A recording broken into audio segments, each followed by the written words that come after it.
Or are we What's are up, we doing everybody? it? We're live. Hit it, Jack.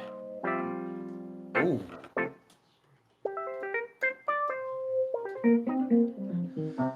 Welcome to top. I think we're in top four for doubles. Yeah. Yeah.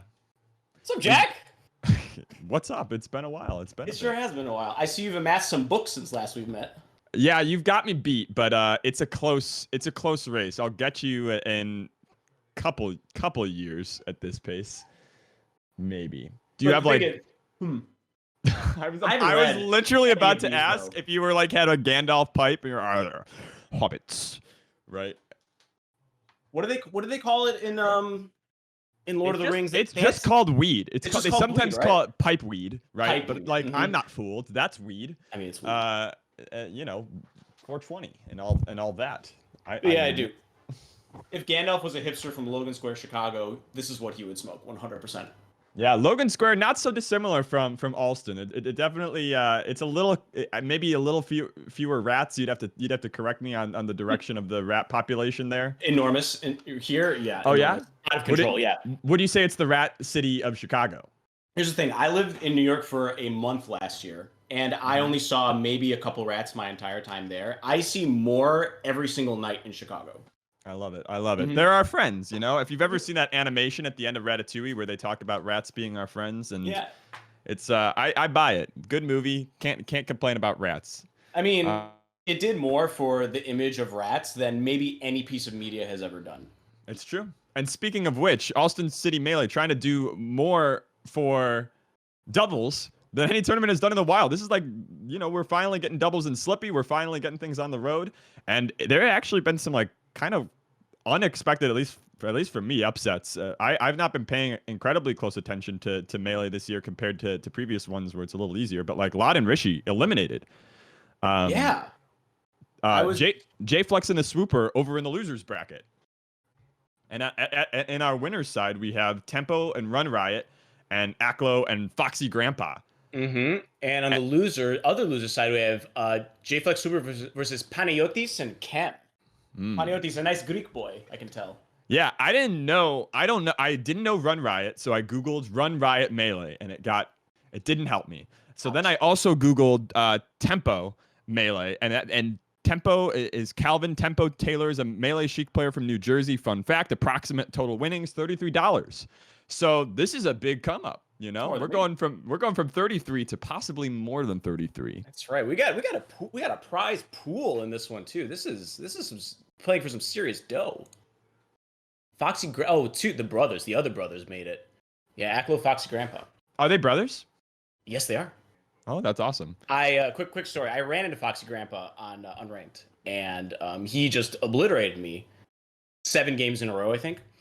Mm-hmm. And afterwards, in my salt, I DM'd Aklo, and I asked him, so which one of your parents has the campy jeans? Oh my God. It was GG's though. It was GG's. I'm definitely becoming. We all were so like thankful for Slippy and thankful for net play, but I'm for sure becoming a worse person because of it. I know. And I don't know. I don't know if it's worth it. I'm like 5% better at Melee and like 20% worse person. Like just patience is shot. Mad at all these strangers. I will say though that like the sociopathy on display is it's shocking at times. Mm-hmm. I always liked competing because it brought out like a part of me that I don't feel anywhere else in life, But if you take that to an extreme, you start to see how ugly it can be. So you have to rein it in really well in order to get the most out of it. Yeah. I think that's true. What shocked me is I've always had this kind of thesis that the stakes matter a lot in Melee. So like I believe that a tournament that has a huge prize pool, the players are generally going to take it more seriously than one with a smaller one. But what net play has proven is that people will play at their cruelest and most like W oriented for nothing. It's just about the spite that they have towards a stranger that they've never met. That really changes the game. Looks like it's Foxy Grandpa and Aklo versus X Run Riot Tempo. We cannot drop the X. That's a classic Call of Duty kind of styling. Right. It's a time honored tradition at this point. Distinguished from the classic AIM screen names, which has X's at the end as well as the beginning. So there's different. It's subtle but different. All right.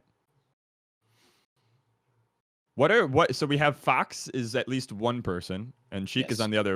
And Aklo is Fox as well, right? So it's a ditto. It's a pure mirror. It's Fox Sheik versus Fox Sheik. Mm-hmm. All right, cool.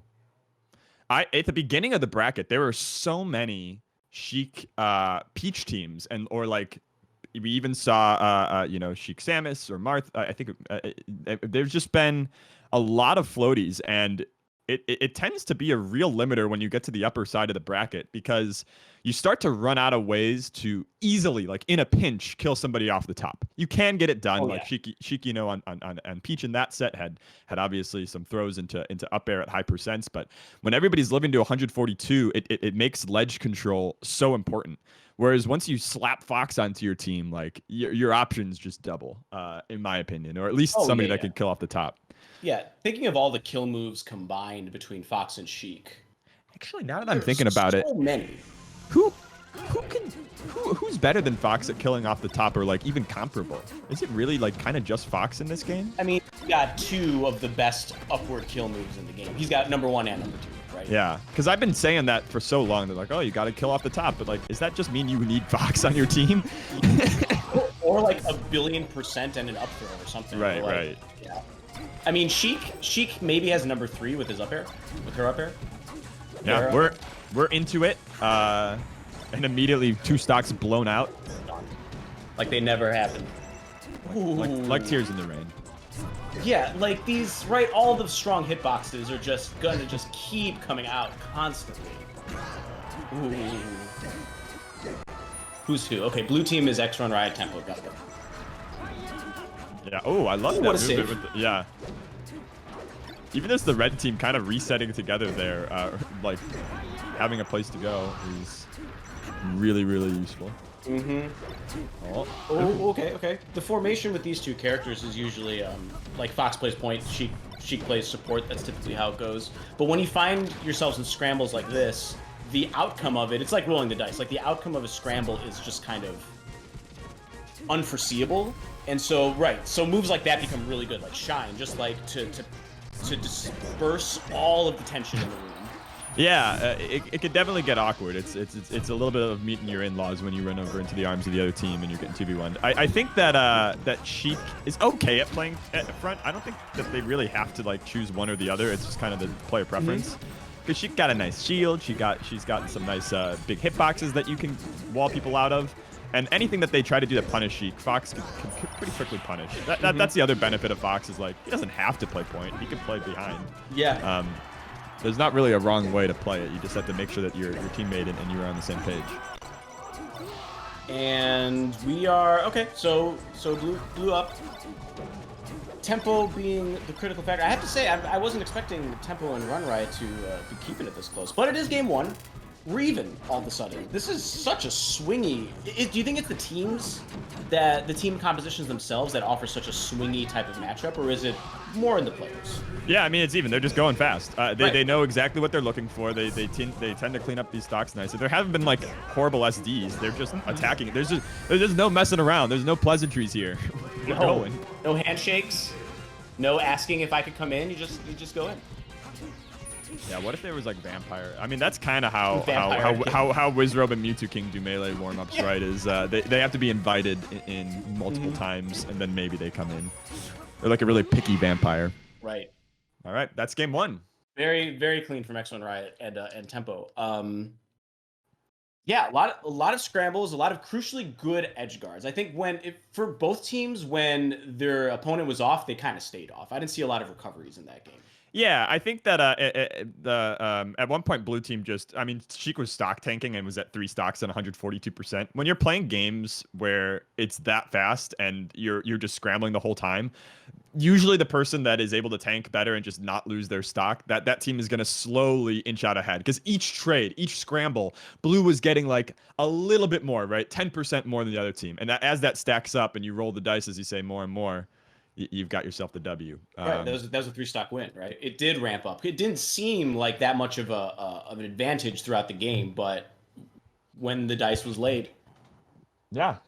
So game 2, I'm not really sure like the cleanest adaptation. I guess I would want to see if they can pinch that strong point. So can you attack the blue Sheik? Can you attack? I think that's tempo and make it happen. But tempo, even right there, right? This is the other thing that happens in doubles is you don't have to be all that like complicated with your gameplay. You can open the game with shield, nair out of shield, shield, nair out of shield, right. Shield, nair out of shield, until your partner is ready to come and help you. Exactly. Yeah, things that are considered unsafe in singles all of a sudden become like really viable in doubles because you can always get out of the mess.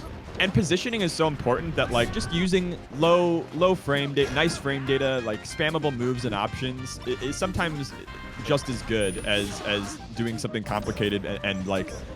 But that if you can't get to the 100% point with something complicated, then it doesn't matter. So a lot of doubles teams just kind of simplify their neutral. Very nice. Acklo's getting a bunch of really quick edge guards on Run Riot in particular. A couple shine spikes. Yeah. Look at this. What happened to Run Riot? They went with the opposite strategy. I was thinking, maybe you attack tempo. They said, I don't think we can.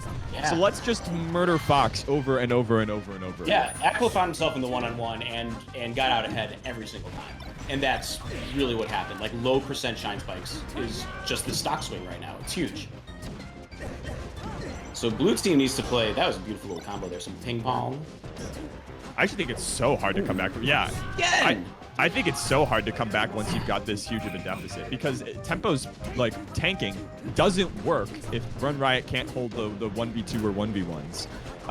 You're just bleeding stocks as your partner is like struggling again and getting shine spiked over and over. Again and again. Acklo's making fun of him. This is cyberbullying. He wants to start cyberbullying the Armada Shine over and over and over again. Blue team. He's now reverted to back airing, but there was a moment there where he shined instead of back airing, and like back air was like the better option, and that's just me. Yeah. Here we go. Okay. Good. I like the air dodge. With letting tempo come down with invincibility. Yeah. Just to threaten, but it is way too little, too late. This is bloodbath. Yeah, this happens every once in a while with Fox teams. It always is like shocking to look at the clock or even to be the Fox.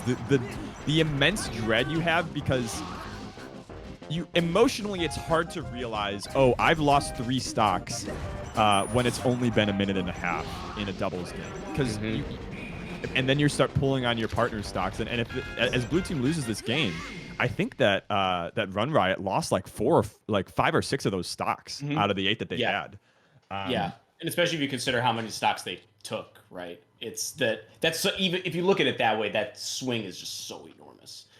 Yeah, so they 6 stock advantage. So that's one solution to the problem of tempo is living so long is then tempo doesn't want to play the game. Tempo doesn't have to play the game. It's both their stocks, right? It's both their stocks. He's just holding on to things that will be liquidated very soon. Yeah, so that he's got the GameStop on the downswing. That's right. He's not holding. Yeah, he doesn't believe. I think that then the next layer, right, is perhaps for tempo to be the lead rather than Run Riot, because sending Run Riot into the maw is not working. So at least when he came up against Acklo. Yeah, that's really the only 1v1 we saw. I mean, he's gonna go against Acklo the next game as well. Right. So that might be a constant in terms of they're still stuck against this team. They've still got to face this Fox. It's tough when you have somebody that can just like constantly be getting outclassed in a 1v1. I mean, the only chance you have then is to try to start getting a hold of unfair fights because they're not winning the fair fights. Yeah, I wonder how you can force 2v1s, because both these, I guess, like if you knock Sheik off stage, it takes a minute for him to get back on. You stop chasing kills. You stop chasing kills, and you start chasing a big knockback, and then you chase kill on whoever's left. And that can be a little bit difficult to pull off, but Fox can just spam moves very short, very simple to rack up the percent you need. You know, even little drill shine like grab combos is enough for then the Sheik to come through with a fair, a forward tilt into the fair, and that could be enough to get themselves space for a 1v2. Yeah, so it looks like that's kind of what they're starting to do. They're trying to go for the sandwich. Separation, F tilt. Yeah. Happy birthdays, everyone gets F tilt. See, this is so nice. So then you fair the Sheik away, Mhm. and now they've got like a proper 2v1 against Aklo in that moment. But Aklo is Yeah. still so sick. Oh my god. Oh, hang on. Yeah, but they should What be able to attack? punish this. They should be able to at least like get the revenge. Wacklo's back. He But is. Foxy Grandpa, wired. That was the easiest edge guard on. Okay, 2v1. No, again. it worked Right. out. This is what what we're the game. Yeah, this is what the game plan should be. It can look messy. It can look like, oh, they should have gotten the kill, but they don't care about. They don't need to care about getting the kill immediately. They need to care about getting the unfair fight. And if that happens to be by getting a kill, but it's okay if it isn't. Yeah, right. It's exactly how Red won last game. Was forcing the unfair fight. So I think it's. Ooh, that was a big miss. I think Red wins the fair. When I use this term, what I mean is just Aklo and Run Riot basically playing a little mini singles games with the two Sheiks walling each other out. I think Aklo's been winning that so hard that that this change in strategy is very welcome. 100%. Nice dash tech. Up air from Tempo. There we go. Blue team looking alive and well right now. They Yeah, they're figured doing it all out. Hang on. No, it's okay. Nice save. Yeah.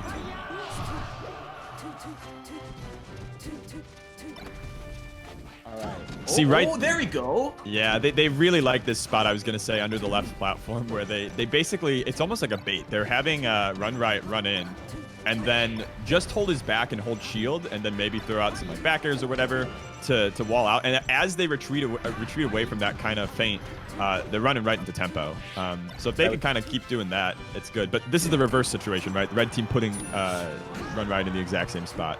But it's too late. Yes. The damage has been done. Yep. Literally. Yeah, and it's all been pretty honest too. Just forcing him into a corner, bad positioning, and then just getting a kill move. There's nothing really janky or like even team combos. It's just pretty straight up winning scrambles. Yeah, it's tempo going god mode in this game. Yes. Oh, Tempo gets a chance. Oh my god, he's okay. That got it. Honestly, that's what I love most about doubles is like I feel a lot of pressure in singles to go like god mode every game. In doubles, you don't have to be on every game. You have to be on enough to help the person that's on win. And if both of you are off, then you're gonna lose. But I think that's one of the reasons why people really like love doubles, and some people prefer doubles over singles. It's just like it takes, like we were talking at the very beginning, that edge, that edginess that you get while competing. You know, and it can kind of get to you. You get to share that too. Yeah, And for some people they don't like it because you let down your friend when you lose instead of just letting down yourself. But I love being able to let down two people instead of one. It's a huge benefit to my mental game. So you know, different strokes, different folks. Blue team up 2-0. They just need Blue one team more up. good stroke. They just need to get up on the downstroke to win this last one. Yeah. In the chat, let us know, who do you think has got it? I think that there is definitely still a path for Aklo and Co to come back, but Tempo has been playing really well the whole time. Even that game where they got kind of blown out, that was mostly I think just poor calibration of the strategy. Tempo was playing okay. So I'm not really sure. I really think that there is a world where Aklo goes, okay, so they were able to kind of bait us to pull in. Let's just kind of hold our ground a little bit more. Just kind of hold center stage and avoid getting sandwiched in that way where we've got on the one end Fox walling us out and then the other end Sheik comboing two people at once. Yeah, red team was not good in the corner. They fell apart that last game especially. So yeah, I think that is a decent strategy, is defensive, which might be tough for Aklo, you know. I know it's not tough for Foxy Grandpa.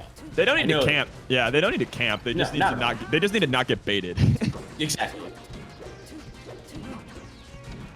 Oh, whoa! Ooh, there's some nut shit going on right now. Yeah, tempo on the platforms. That was very cool. Oh, red team's cornered, and there goes Aklo. Yeah. Foxy with the roll back, gets out of it. Okay, 1v1. This is where Aklo shined game 2. Okay. Yeah, so that's to me that's such a change from that game 2. Run Riot in the 1v2 just runs away. I feel like in game 2 we saw so many times them actually try to take those fights and just get blasted for it. So that's a huge change too. That is nice to see.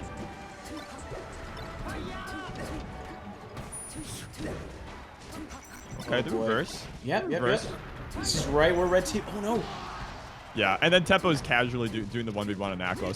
So Foxy Grandpa, I feel like, kind of did their part, but I think, yeah, if Aklo can't win the 1v1s against both Sheik and Tempo and Run Riot, then a lot of their strategy just kind of falls apart. They're not too far behind, but it's starting to get to be a problem in this game. I think they really only got a minute to fix their shit. Yeah, and blue team is really showing their team chemistry on this one. Like the reliance of like certain plays and like understanding what happens where, especially in 2v1 situations. Just a regular Walter White and Jesse situation out here. There you go.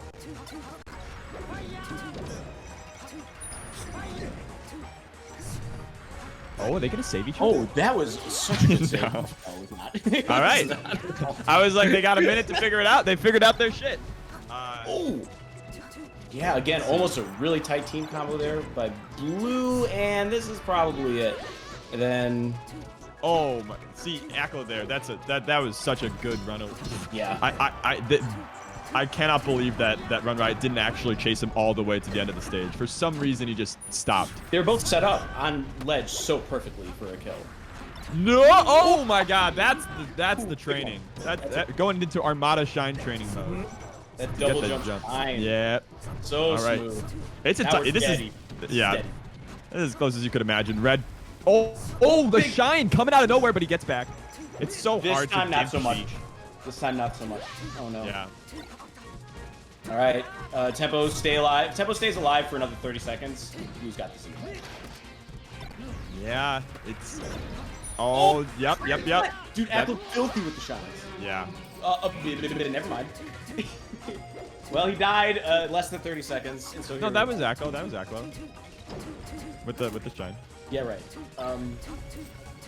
You got it right. I think this is just standard 1v2. There is a world where it's doable. I think Sheik is one of like 3 viable like 1v2 characters in earnest. Tempo's kind of moving right now though. Yeah, they're on Fox's end where it like there is a path, but how? They're so careful right now, dude. They're careful to the point though where it feels like they don't know what to do. Exactly. Yeah. There we go. That's outside. Yeah. Yo. It's still tough. It's still tough with Sheik. Dead yet. Yeah. Yeah. Oh, okay. This is even. This is evensies. This is just a Sheik ditto, but a kick. And a bunch and a needle and ooh, my heart. Chill. Game 5. Chill. Good. I'm glad. Aklo found not as many shines as that game 2, their other win on the board, but it was enough to like bring them back to some kind of competence. Like 3 enormous ones though. Like, yeah. Big shines. Yeah. I love a BS, a big shine. Big shine. That was almost a comeback though. So Tempo is just like this giant brick wall, and right. And Aklo and Foxy Grandpa are throwing just enough at the wall to break it through, but these margins are not cozy. This is a game 5 that neither team is going in without anxiety. I got to give it to blue team. I think first of all, counter pick. Secondly, their team play is better. I think it was really well represented in that last stock. Like when on a 2v1, you had 2 people who like clearly didn't have a game plan, right? Yeah, I agree. And it makes me think about how many times they've actually played as a team before, and why a situation like that is not familiar. You know? Yeah, I mean, that's one of those 2v1s are. How do I put it like delicately? I think they're for a really experienced team, they should kind of be solved. Unless you're facing a Fox that's just like cracked out. Right. They should be mostly solved. But the way Tempo plays around platforms and uses just massive hitboxes, ambiguous movement, I don't know that I do think they were uncoordinated, but I also think Tempo like was legitimately outplaying for 90% of that 2v1, yes. Right? He made himself fearful. Yeah, he was fearsome for sure. Definitely. Final game. The final dawn of the final game. That's so sick. Okay, shout outs to these overlays. They're filthy. We can't hear any audio, so I hope that there's like an announcer, like Fire Emblem style. Yeah, right. They just ripped the guy from Soul Calibur. Ooh. I like the guy in Fire Emblem that goes, it's the winter comes in Faldland. I never played Fire Emblem. I'm ashamed. No, I'm not. I'm totally okay with that. Okay. Whatever you're feeling is valid. We got blue team doing a little bit of sandwiching. Oh. And okay. Okay. This is just about as tight as it gets, and it's all been scrambles so far, I feel. It's been bunched, it's been strong hitboxes. Look at this. Look at this. Yeah, it's a little, it's definitely a little bit messy. I think that FD sometimes just lends itself to this because almost always if somebody is double jumping to try to follow up on a combo, the opposing doubles partner can go and catch their landing.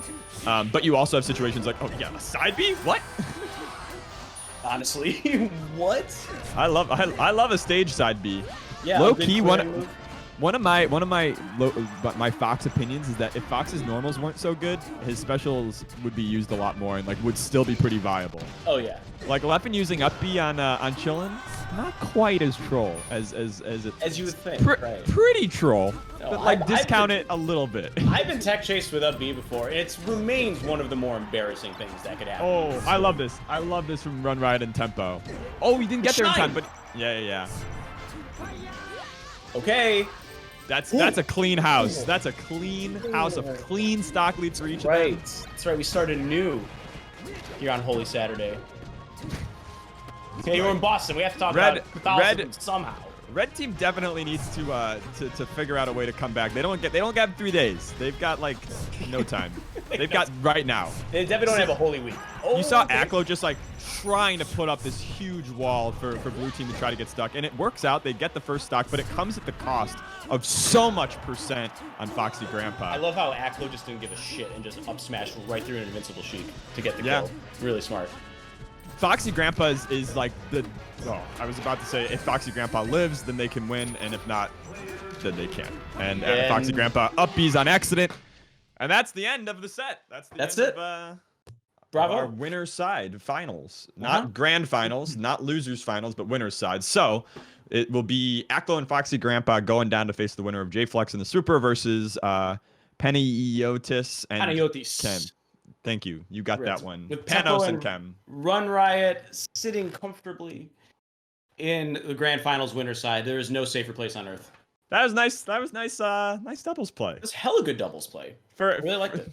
So this dude making $33 on according to Liquipedia.net. We're about to get that GDP up. He's about to pad that real nice. We're about to get some money. All right, so let's look at what we've got next up. We're gonna go down to that loser side. And chat's saying Crack Shack. Is that the name of that team? Team Crack Shack? Is that them? Team Crack Shack? Is that them? Is that Tempo and Run Riot? They're the Crack Shack? Oh boy, Cocaine Wednesday is long past, but the energy continues to this Crack Shack Fridays. Yeah. Wait, what's today? Saturday? Okay. Saturday. Crack Shack Saturdays. Crack Shack Saturdays. Yeah. Listen, it's the fourth day of Cocaine Wednesday is Crack Shack Saturday. It's our own Holy Week, okay? I had to close my eyes and count in my head. Yeah, that's sick. They definitely ran the riot. I never heard of these players. That's obviously on me more than it is on them, but I think that's huge. I love to see a W. And they put Lot and Rishi in loser's side. Like that should be evidence enough for anybody that is not aware of the Crack Shack. Yeah. They put the brothers. They silenced both brothers.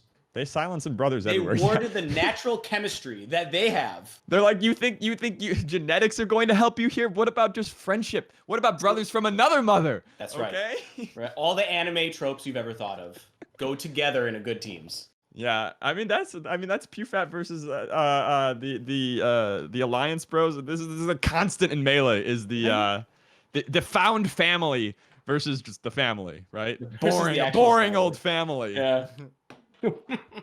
My brother plays Melee, so I think we teamed once together. I don't think it went very well. Yeah, I don't think if I teamed with my sisters, and even if they were good at Melee, I feel like there would be some synergy issues vis-a-vis decision making in the game. So there are probably plenty of bad familial teams out there. I'm a big fan of entering doubles with just like, I think there should be like a random function at tournaments where like if you don't have a partner, just like pair me with a random person. I find that doubles is a great way to get to know people. Much better than singles. I don't know. I don't talk to them in singles, dude. I don't want to know about trying you. Right? I'm not trying to be your friend today. I'm not here to make friends. Yeah, that's right. Whereas you get assigned somebody by the tournament organizers. It's like, you know, it's like a class project. It's like we need to put in both of our. It doesn't help both my of our case sweat here. equity. Well, you know, Most people do not like class projects. They do not like relying on some stranger. When I was in school, they believed in this made-up thing. It's basically astrology for business majors. It's called the Myers-Briggs personality test. And a lot of people like the Myers-Briggs test. I do not, because I was the only one that got in my like category, and I was essentially ostracized for it. And they formed project teams based on the Myers-Briggs personality test. It is indistinguishable scientifically from putting Geminis with Aries or whichever compatibility is supposed to be correct. So that sounds like a nightmare. Shout outs to all you out there fighting the good fight against Myers-Briggs. Keep it up. And Myers and Briggs. Is it one name or is it two different? There's a dash in there. You know there's a dash. You know there's a dash. That is hyphenated. Anytime consultants are trying to sell you something, look for hyphens. The hyphen is the sign of doom. The hidden clause. The hidden clause. So, but a plus sign, a hyphen is negative. A plus sign is a team. So we've got Panos and Kem and the Super and J-Flex. Super J-Flex. Who knocked them into losers? Do we know that? Yeah, Acklo and Foxy Grandpa. So they're on a collision course for the rematch, as you might expect at this late in the bracket. The Swooper earlier in the tournament, definitely watched their set. Some of the, I can't remember which one exactly it was. I think it might have been Bonfire and Artie. What? Slow down. Is that real, Smash GG? What? Smash GG says they just DQ'd. No. Is that real? Is that... Let's check our Discord. No. Okay. No. Okay. No. Okay. I'm gonna assume it's not real because they're right there. Literally playing right now. Okay. Yeah. Unless Battlefield is haunted, which in New England we've got some haunted areas, but I don't think it's spread quite yet to Battlefield. I mean, East Coast loves Battlefield so much. Like the collective souls that have died on this would surely be valid for haunting. Which stage would you haunt? If I were to haunt any stage, I would literally be Randall. I would haunt Randall. That's a scary thought. Thought. Yeah. He's already kind of scary. You look at Randall's face for any more than 5 seconds. It's like looking into the eyes of a chicken. It's soulless. It has no thoughts. It doesn't care. Nature is full of death and destruction. And here we've got some great old melee. I love Samus in doubles. Me too. Such a weirdo, man. Constantly. Yeah. Down smash is ridiculously good. She lives forever, and she's kind of always a threat. Just a hollow nair in the air could just change everything. There are some major downsides to Samus. We saw earlier the Super with one of the top 10 team kills I've ever seen, with a full charge shot to throw the match. But like overall, that's kind of just the game, right? If you're tossing a charge shot into your teammate scrapping with 2 people, you got a 2/3 chance of succeeding. Right. So I'm taking that charge shot every time. You win some, you lose some, you know? Yeah, but like scared money don't make money. That's one of my favorite phrases, right? That's right. You got to do it. And Samus is really good at getting one of your opponents just out of there. Like, go ahead. The Swooper's recovery. The Swooper was able to throw 2 missiles and sweet spot, like, grapple the ledge. He's not so good at this character. Yeah. The specific tech of Samus is really one of a kind. It's like you're playing Super Metroid. It really does feel like it. Oh, the power shield. That was so smart. That might be enough. So this is the downside of Sheik, is exactly what we're seeing right now, is you leave your partner in 2v1s like all the time. Yeah, I'm living to like 190 in doubles, which is hard, but like it takes me so long to recover that percent is getting racked up on my partner anyways. The solution to that is kind of what we're seeing from J-Flex, which is just hang on to the ledge. Just wait it out if you can. Yeah, and Swooper, like, in that stock got several juicy kills, so it's definitely a stock well earned. Yeah. So on the other end, Panos and Kem. Also, down B is dumb good, or am I just like, is that just... No, the Super is super innovative with the bomb. Knows how the bomb interacts with shield to use it for guaranteed shield pokes where necessary, to use it for maneuvering around people's defense. Yeah. Just disrupting movement in general. Yeah, the Super is definitely the demolitions expert from Atlantis, the Lost Empire, and has like 10 different kinds of dynamite. Just wants to blow something up and then grow flowers back at home. And okay, wow. Yeah, I mean, they played out the game plan of a Samus Sheik team like to perfection. Like the Sheik takes a little bit of a beating, but the Samus never dies. So as long as you're racking up kills at around the same pace as your opponent, or damage comparably, you're doing okay.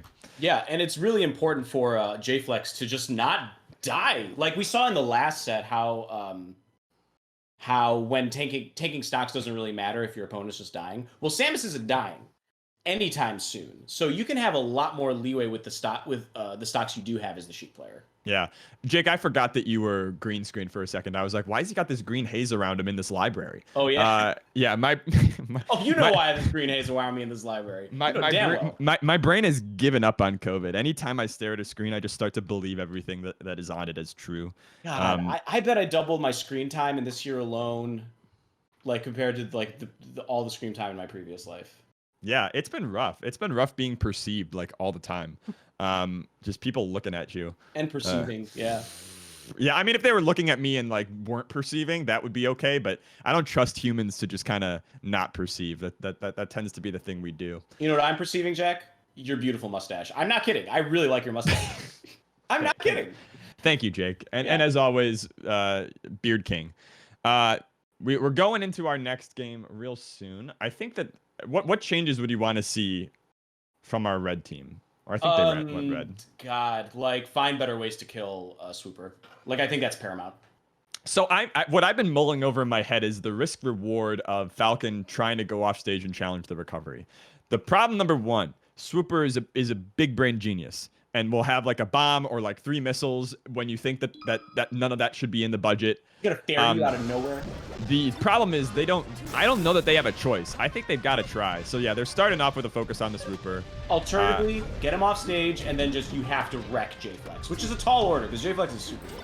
Yeah, I mean they have to just kind of murder him a lot really quickly. If they don't have a clean setup on the Sheik though, IMO they gotta go for the Samus when the Samus is at high percent. So let's see what they choose to do. See right here, like if we can't turn this 2v1 where Samus is a mile away into something productive, then when can we get our percent? When can we get our advantages?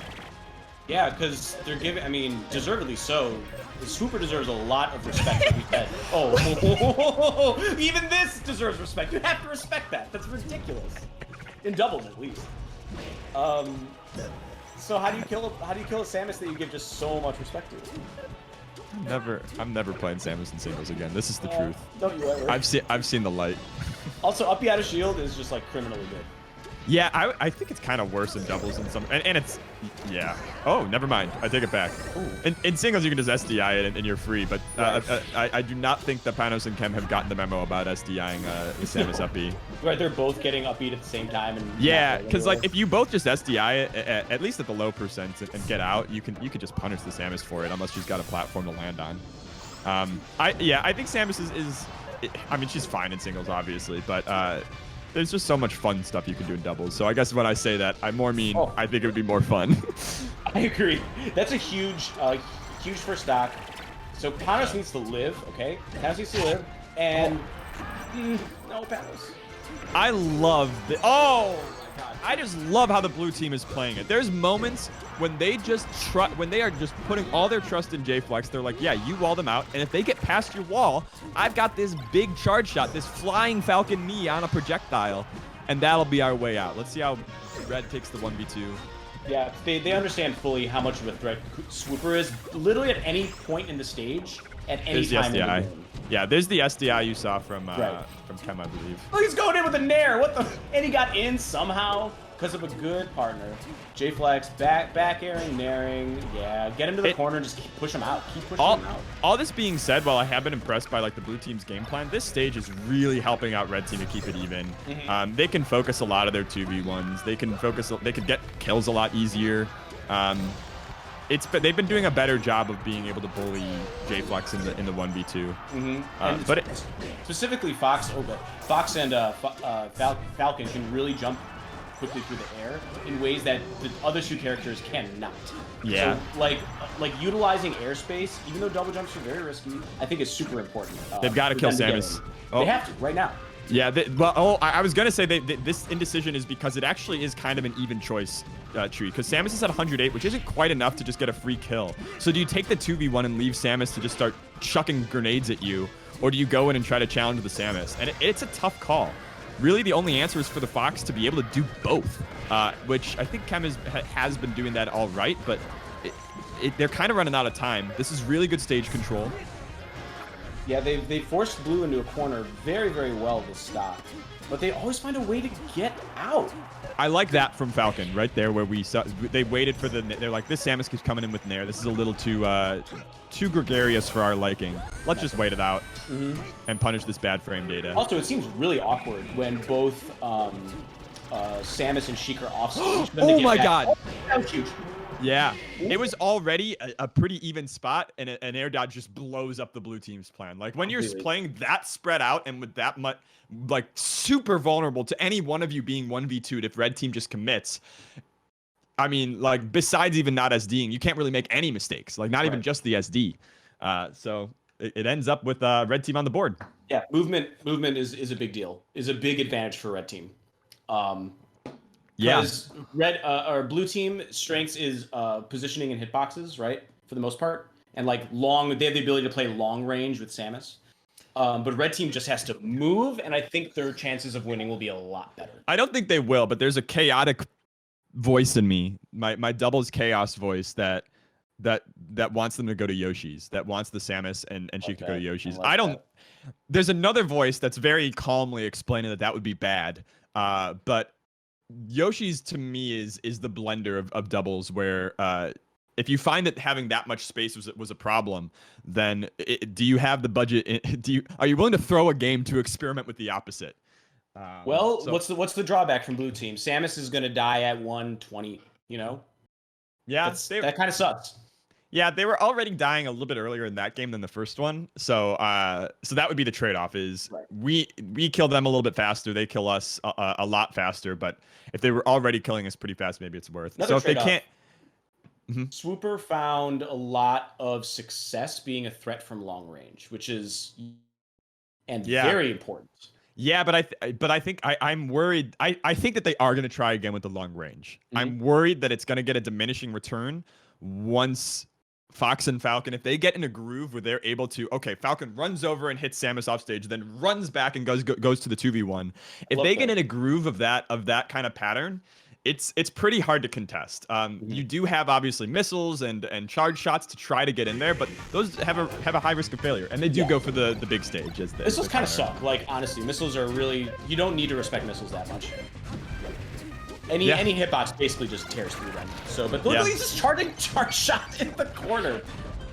Right, that's the game he's playing right now. Right, and the first missile hits J-Flux there, and this is what I'm talking about. Like, this is the risk reward of the long range, and I do think that it's probably blue team's highest strategy. But if it doesn't work here, they're in big trouble, right? Ooh, very nice lead. And Swooper just, don't see, they're not even bothering. You got an invincible Sheik, and Swooper's doing bomb shit. So let's just back off. Yep.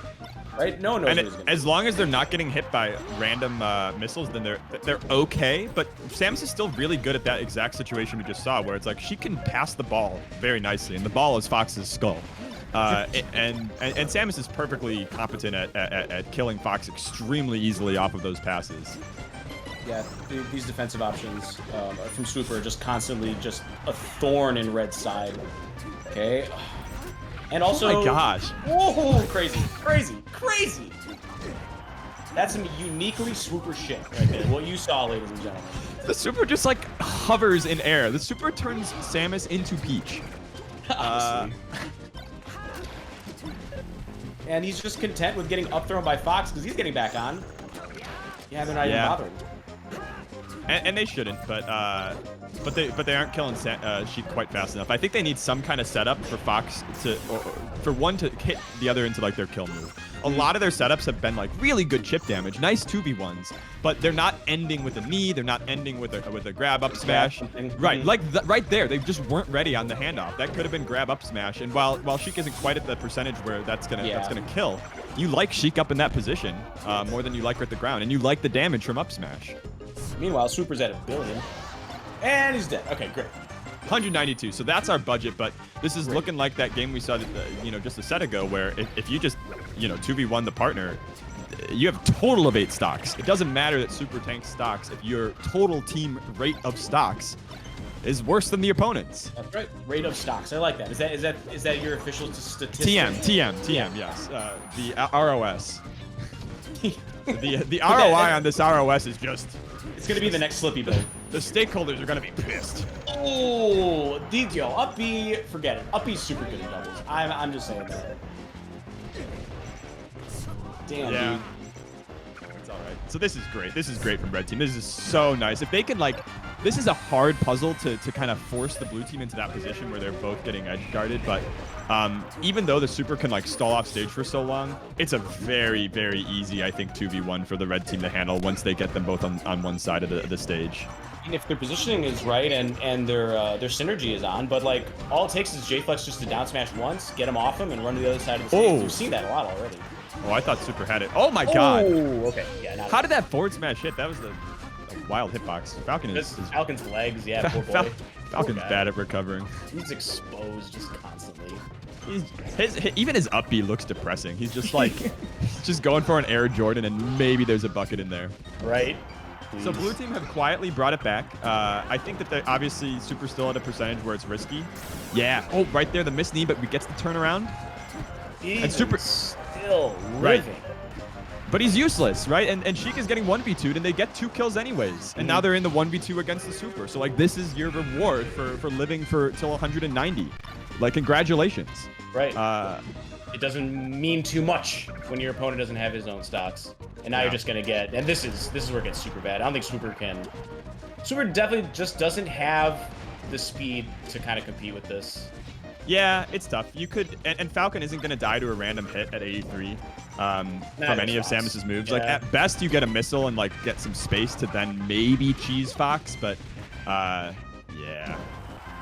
And one more, okay. And we wait another 30 seconds. So here's my question: next game, do they go to the Yosh where my chaotic heart was thinking that they might go? The stage that you and I would both curse had we the option. Yeah, I don't know. I don't know what they do because both of the big stages didn't work out for them. It actually had the opposite effect. On paper, they were able to execute their game plan. It just was not a good enough game plan. Maybe it was just FD. Instead of the length and the long range they were talking about, maybe it's just the fact that there were no platforms that Super was. But they able also to really lost on. that. What I'm saying is they also now lost on Dreamland. So in both instances where they've tried this kind of Swooper as the artillery and it worked really well when Sheik is able to hit those 1v2s, but if Falcon and Fox are not losing the 1v2 against Sheik, and the Samus missiles aren't connecting or are too risky to even attempt, then you've got no choice. So I think that they've got to go for a messier game, and it's rough now because they don't have the budget to experiment. That's kind of why I wanted them to try with Yoshi's in that last game, is because now they're running into a game without any... the game plan has failed a little bit, so they can try to just go for it and say we'll play better. But what are their options? That's scary. What are their stage options now? They have Yoshi's and then Battlefield, right? Yeah, I imagine they'd go Battlefield. But just have a little Joker energy. I would love to see the Yoshi's just minute and a half free for all. Because you go Yoshi's and your Samus and Fox's at 40, you get a down smash, and now you're doing the 1v2 against Falcon. Right. And you steal the other team's plan, but you're doing it as Sheik and Samus. And down smash covers half the stage anyway, so that's just really, really is beneficial for hitboxes like that. They're thinking long and hard about it. Chat, what do you think? What stage are they going to go to? Let us know, and I'll, I don't know. I can't really create an incentive. I don't really care that much about what chat thinks now that I'm saying it out loud, but engage with us. Engagement, interaction. And it is back to game Dreamland. Back to Dreamland. Okay, I mean, it wasn't that bad. They didn't lose by that much. I don't know. I guess they're going with we just need to execute our game plan better, but it's the right game plan. It could be though that they're just gonna try to have Super be more involved. He's already in there just a lot. He's in the center now. Yeah, but it's the first stock. You don't really see like the true game plans emerge until like all these scuffles are resolved. Basically, whoever loses the first stock has a pretty big impact on how do you get your setups, how do you get your stage positioning as a team. Yeah, I mean, Super just naturally is finding himself on the outside and J-Flex on the inside. I don't think that's even just a game plan thing. I think that's just how the cookie kind of crumbles. Yep. When it comes to these particular characters. Brilliant down smash. That was a cleaner. Yeah. Clutch by Panos. Think about the conversations you have to have with your teammate when you're like committing to going back to Dreamland. You're like, we got this. Can we do this? Well, you know, it really is kind of a trust fall. It is. I mean, it always kind of is, but like you have to have this like shared conviction that this is in fact the right move, and that takes a little bit more effort of thought than just by yourself in some ways. Yeah, we've heard many stories of should I go Sheik here? Should I go Marth here? In doubles and uncertainty by doubles players. Or just sometimes like Super. one player just takes the reins. He's like, okay, this is what we're doing. Yep. I figured this out. We're gonna do this. Trust me. Super living again. 2 billion. And J-Flex holding. Yeah, I think he's doing okay. We got the 1v1. Super threatening always. Yeah, it's better. It's better for sure. Better is good, but oh, quick, the quick roll by. Yeah. Charge shot works every time. I think they're getting a little distracted by this Sammy. I think they got to stick with focusing on the Sheik. They kind of had it figured out, but the Super making himself hard to ignore. Oh yeah, 7 to okay, blessing by the blessings of 198. And imagine like this is doubles, so like theoretically you could like have 5 stocks. And so like you could there's a world where you have to do 1,000 damage to Swooper to end this game. Yeah, and that's like kind of how it's gonna probably pan out, most likely. The game will be over before we get to that point. Panos doing the same thing really on the other side though. 170 is great for Falcon in against Cheek and Samus. J-Flex. Crucially J-Flex though. With his stock. That's where it all counts. No!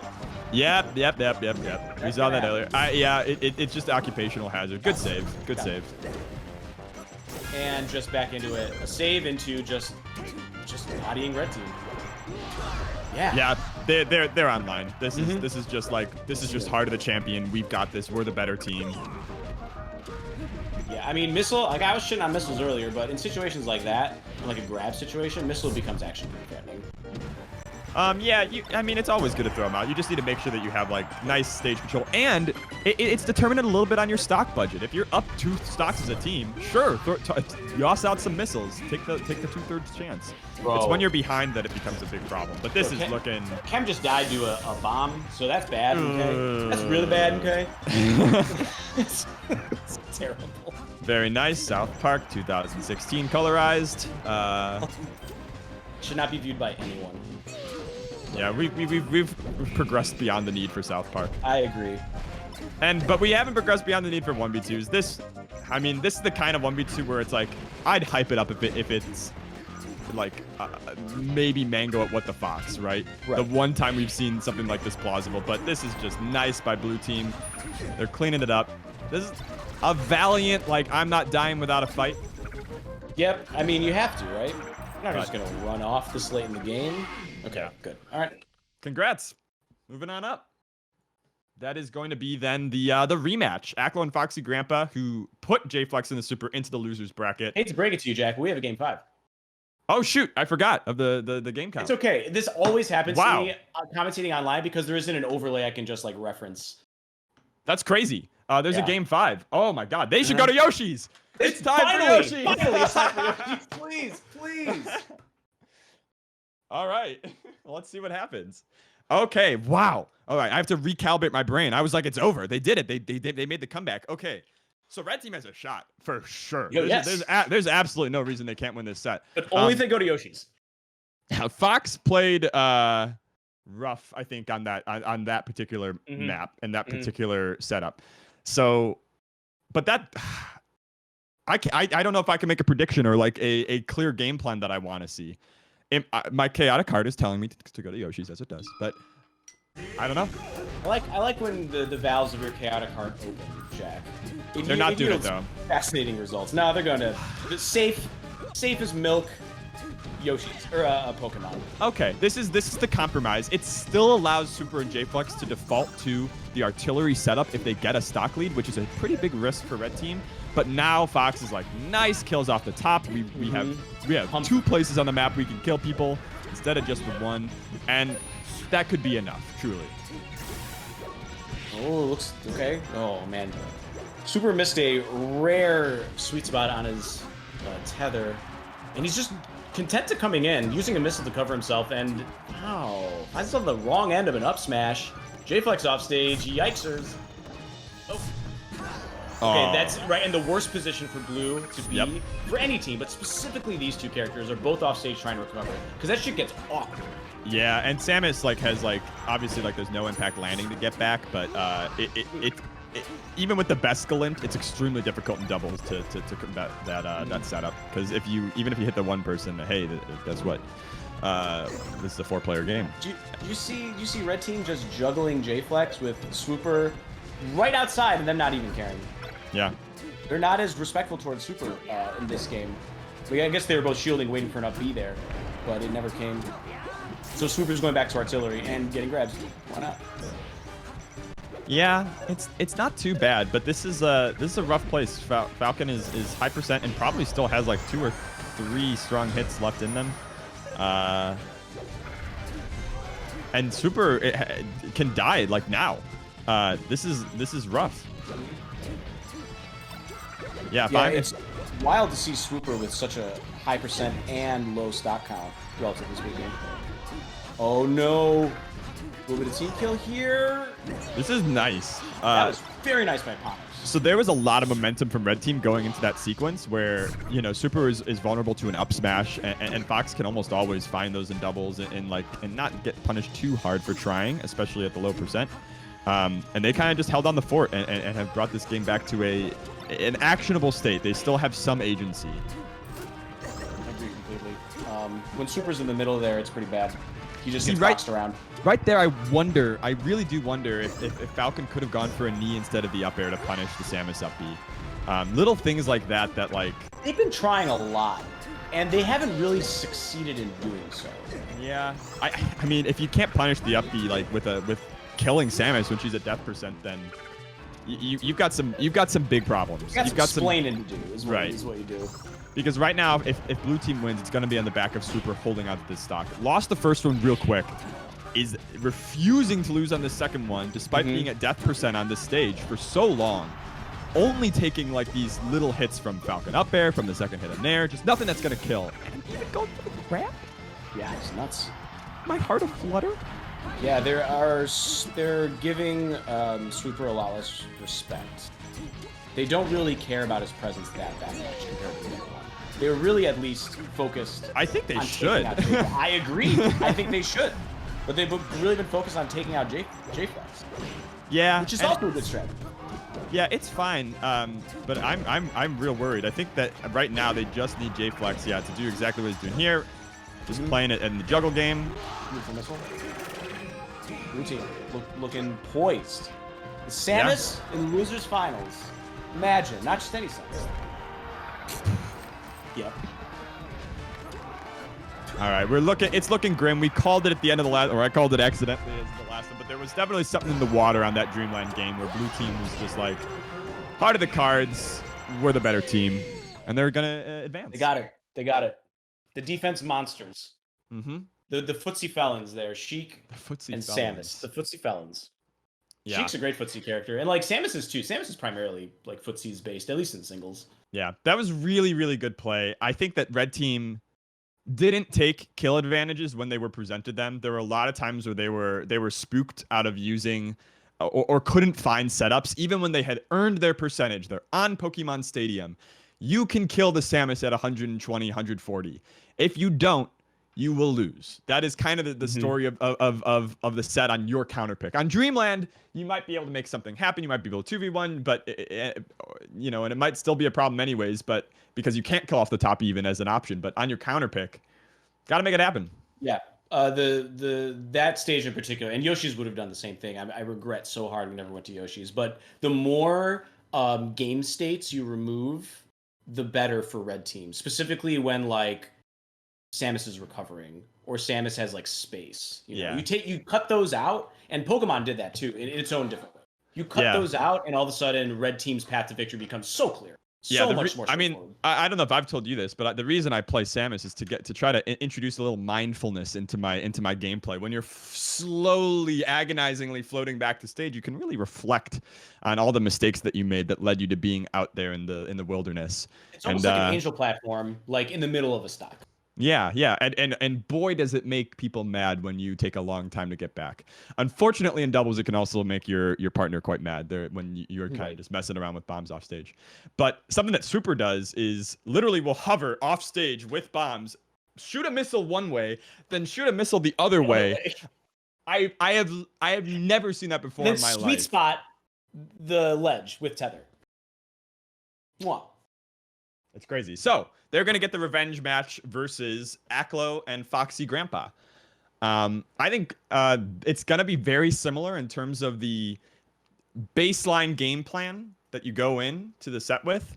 But there's some real vulnerabilities for the Swooper and J-Flux. Obviously, they're in losers because of this team. And if I take that exact same set we just watched, and I improve the red team's ability to get kills by like 20%, right? I buff their kill ability by 20%, or their ability to find those spots. Blue loses that set. They might even lose it 3-0. So if that's the kind of reason why they're in the losers bracket to begin with, I didn't watch that set, so I'm not sure what the story was there. Then they might be in some real danger going into this next this revenge match. I agree. I also think just the camaraderie between J-Flux and Swooper as a team might be better than Aklo and Foxy Grandpa. That was one of the things you mentioned earlier, is it didn't seem as though Foxy Grandpa and Aklo have their, how do I put it, their team essence down pat, you know? It's good. It's really good. I will say, I think it's really funny when power of friendship teams lose to mercenary teams, is maybe how I'd call it. Whenever Plup and Mewtwo King, Plup is on the record. Check out Slime on the Scene at Summit. He's on the record. He hates playing with Mewtwo King. But they would beat these teams that like all the commentators go into the match, right? Like me and you, and they're brothers. They love each other. They've got the power of friendship. And Plup is like, I hate this guy, and then they win 3-0. Yeah. So sometimes. Sometimes you could just win with the power of spite and hatred. I mean, if your goal is to just outdo your teammate constantly, eventually you'll just this unstoppable kind of wave, right? So that's the Left and Mango model of a team, right? Which is I want to prove that I'm better than my teammate, and that's what's going to inspire me to higher levels of performance. So there's definitely many paths to successful synergy on a team. Money, power, friendship. You know, we'll see. Determination. A shared love of a specific brand of deodorant is something that I've come across in teams in many doubles tournaments. Yeah, I love getting just axed out of my mind and not being able to play because I can't use my nose, which usually a very it neutralizes your taste buds too. Like it's you should put that on your body. And if you can't taste your controller, how can you even play this game? We all know this struggle, right? Take a big bite out of it. If you can't get that little grime and just take a nice lick out of your no. I cleaned off some grime on my controller today for the first time in a while. It's not pleasant, is it? It was like a flashback. Because I don't play as much as maybe like 5 years ago when I was in college, and like that was it. Yeah. But some grime is built up over COVID, and it's a beautiful thing. It's a beautiful thing. A little bit of your own skin and guts and gruff. Yeah. Gruff. You never feel as dirty as when you open up your own controller. Yeah. Oh. What? Okay, I've got a million extra gross. Let's outdo each other in grossness. Let's be a team. I've got other gross ideas. Anyways, check out a recipe for weed butter that you can make out of the grime that's in your bong, folks. It's legal in many states. I think I'm allowed to talk about it. So, what is our next set? We've got Aklo Foxy Grandpa, J-Flux the Swooper. Let's see how they're doing, how they're getting ready. Yeah. I have no idea. Do we have any information? Are they like warming up? Are they doing a button check? They're disconnecting. Okay. Beautiful. Do you think that or I don't know if this is the plan for Fizzy, but my dream, if I'm in the Fizzy feature requests, if you will. And I will. And I pray that you will. I will. Every day. What I want is doubles, but like league where you can queue up with a friend. I wanna just have one person and we're both in the same lobby. I think right now you can do it with the Patreon build if you like have you and your buddy like queue at the same time, or there's some trick to make it happen with relative consistency. But we slap a nice UI on that, and I'm saying goodbye to singles. I'm dead ass. At least I am so sick of. I'm so sick of all of you. You just mean unranked. You just mean unranked, right? Don't say singles. Like, if I had a choice at any given setup of playing doubles or singles, even with my homies, I'd rather play doubles with 3 homies than singles with 1 homie. Homie. I see what you mean. And I'm sure every single player on this screen agrees with me, Jackzilla. I've wavered. I used to be like, man, fuck doubles. Let's just play singles till we get better. But lately, I've been playing doubles Iron Man with non-legal stages and items, and that shit is, when it's not unbelievably tilting, is incredibly fun. Yeah. There are people out there that genuinely like they feel more pressure in doubles because somebody is relying on them, and I get that. For those people, stay single. I wish you a lifetime of loneliness. Yeah, I think you're just mad because you're single, and you're not gonna stop what we built together. No. We're gonna stay like this forever. And if you break us apart, we'll come back newer, and we'll always be twice the gem that you were. The Super plus J-Flex against Aklo and Foxy Grandpa. I love these intros. What was that? What was that reference I just made? Yeah. That's a Steven Universe Estelle song from famous for American Boy. She's also voices a character on a cartoon that has a lot of songs that are really good. Nice turn. Here we go. All right. Super. A red team can't get sandwiched like that. That is bad news. Forcing the 1v1, I think, is extremely important. Something about Aklo tells me he's really good against Samus because he plays Super a lot. Yeah, it could be. If you're on your shit as Fox and you like know how to like checkmate Samus, even just 33% of the time that you get in like a traditional kind of gimp position, that's gonna be better than every other Fox in the bracket, which is usually why Samus's start to kind of hit a brick wall towards the top. But right now, it really just looks like red team is blown up. The blue team is coming into the set with so much momentum. They're screaming revenge at Aklo and Foxy Grandpa, who sent them to the losers bracket. Coming off a loss themselves, facing the people who got them there. It's pretty bloodthirsty. The stakes are high, definitely. Yeah, and we talked about it in the last set. So for anybody that's tuning in now, blue team really likes winning that scrap at the beginning of the game. In most double sets, you start off the game just beating the bananas out of each other. And for blue team, if they win that and get the stock lead, as they did in this example, that unlocks the ability for Super to take the risk reward on throwing missiles across the stage. When you're down in stocks, it's kind of scary because that can happen. But when you're up in stock, it's okay for that to happen. It's okay for you to hit your teammate every once in a while, as long as you're hitting your opponents 2 out of 3 times. That was what saved J-Flex there. They were primed for some kind of a grab combo right there, and the missile just disrupted it and gave. That's true. Well, now they're both dead. But it gave them another chance. I'll make the assumption that it wasn't intentional because you send the missile before you see the grab sometimes, but maybe it was. I mean, the intention was the same, right? Disruption. Yeah, exactly. Big gamble hours. Gobble. And, ooh, nice air dodge from J-Flex.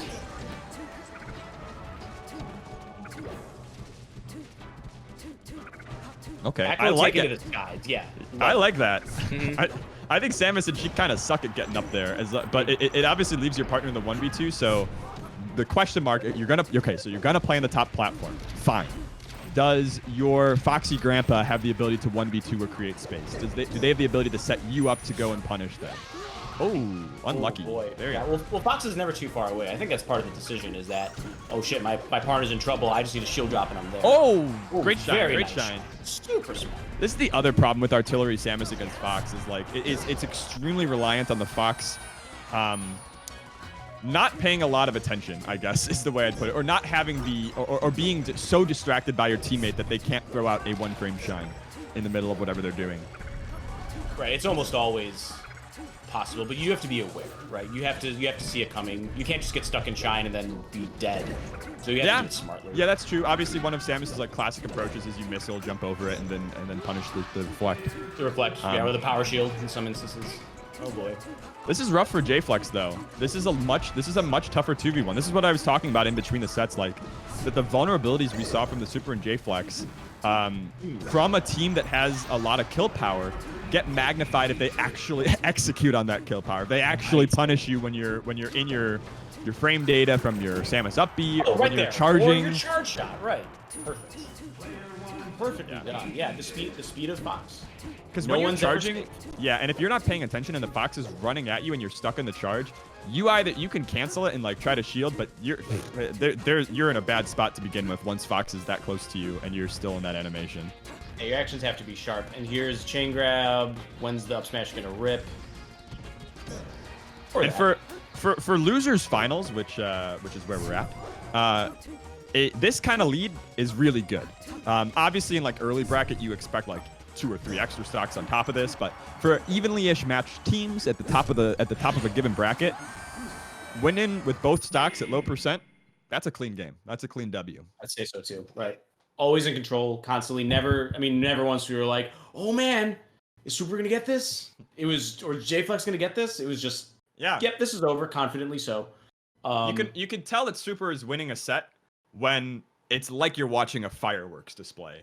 You're like, I cannot believe that. Well, I guess that's not really what. Just this idea of like, I cannot believe what's happening. Usually, when I'm at a fireworks show, I can believe it for the most part. I have seen a fair share of explosives in my day, and you know where they're coming from, and you know what to expect. With the Swooper, though, it'd be like if Gandalf is at the frickin' birthday party for Bilbo, and there hasn't been a dragon in this side of the cave. Yeah.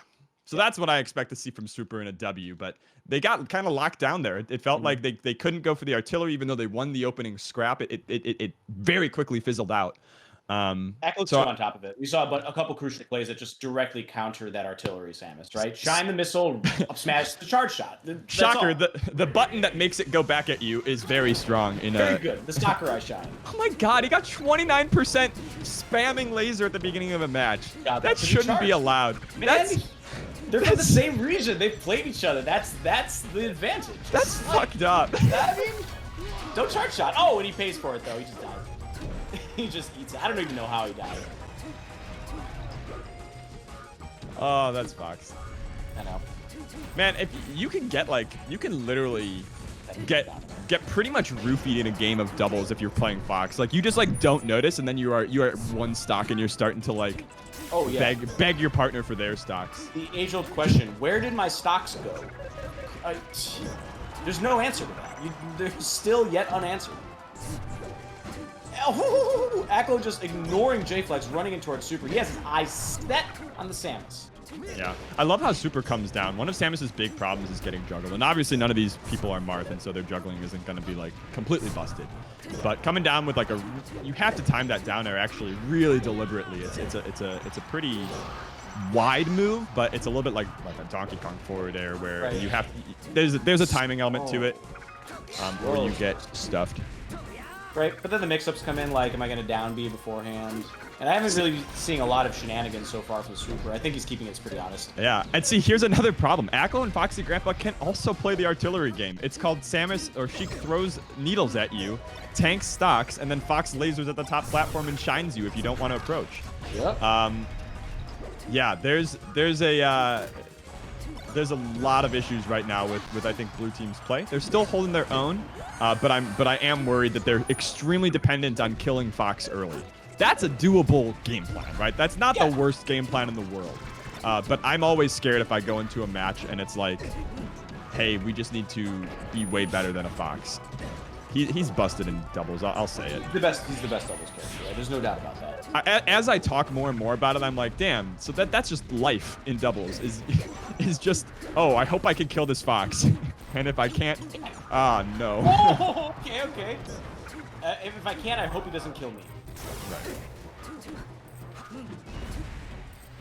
Okay, this is nice. Point, setting up the walls.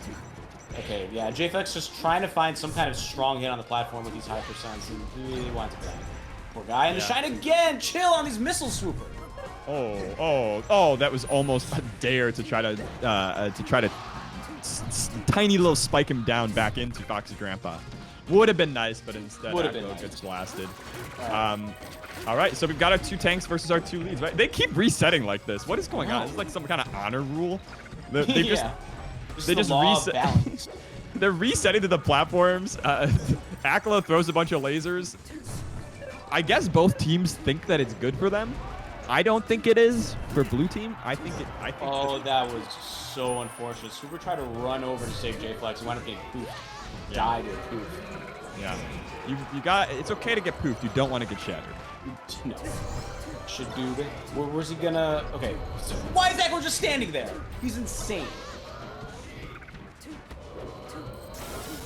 It's tough because with Samus, if you could actually in the 2, that's huge. You were now basically we've reset the whole game, and we're just playing like, Ganon punching each other. Who's gonna win? And Aklo, that's that was the 1v1 right there. That was a juicy 1v1. It's maybe the so the one. Fox killing Sheik. It's a beautiful thing. Like Scar on the ledge with Mufasa. Long live the king, baby. Swooper's just getting bullied. Leave him alone. Yeah. I mean, it's impossible. It's impossible. With that setup, missile won't work. Aerial interrupts. Super's really good. Yeah. The fact that Super is not dead is able to recover isn't. That's a quick. That's a quick LRA start. Yep. Yeah, Aklo's super fast at those. He knows when it's over. Immediatamente. Yeah. All right, 1-1. 1-1. Maybe we go to Yoshi's now? We go to Yoshi's? I'm not gonna see Yoshi's all night. I'm gonna, if they lose, then I'm gonna do pure results-based analysis bullshit and say, well, obviously, if they had gone to Yoshi's, they would have won. I legitimately think, unironically, you've got some games. You've got some. It's 1-1. Go for it. You gotta have a little Yoshi's in your life to ball really hard on Dreamland. Well, how much money's on the line? Yeah. Is it 1-1 or is it 2-0? Do they have the room? I think they lost game 1-2. Oh, they did lose game 1. You're right. My bad. So they can't go to Yoshi's. They can. Oh, I mean, they could. I take it back. They should. They can, but they shouldn't. They should. Yeah, I think we'll see. I imagine we'll see Dreamland. It's tough. They're running into problems with their composition. They're running into problems where they can't kill fast enough, and both teams are tanking, and it doesn't seem to give them a competitive edge. They can't do an art. Yeah, I mean, but it's not just that it's Fox, right? Because they just beat a team with Fox or with Falcon. But it's that the Fox is good enough to do to play the role Fox needs to play against this kind of team. Hey, we're at Yoshi's. Yo, we made it! Oh, they did it! We made it! They did it! And Jack has left the. All right, that's great. Little celebratory. Little fanfare. Yeah, and it's going poorly immediately, horribly. I mean, first stock lose. It's going. It is pretty way bad, though, worse. yeah. It's way worse than Dreamland. This was the wrong option. They listened. They listened to the chaotic voice in their head. But here's the thing. I still am kind of with it because they've experimented on the big stages in the previous set. They do still have that data. Oh, see, and they can give it as good as they take it. Yes. Yes, Kings. They give it as good as they take it. No. They need to kill Aklo, but oh my God, these grabs.